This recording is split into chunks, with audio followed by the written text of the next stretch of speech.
Hello friends, this is Umesh Mari. Welcome to my channel An Engineer's Guide.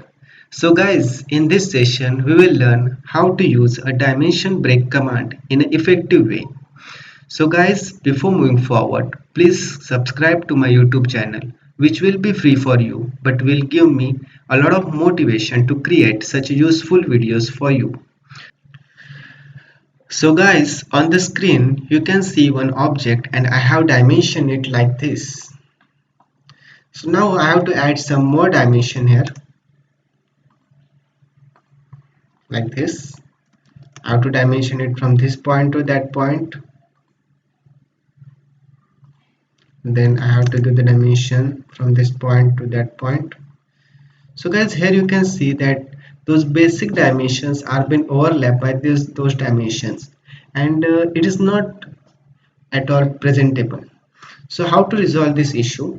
What you have to do is just simply type the command dimension break. Now click on multiple.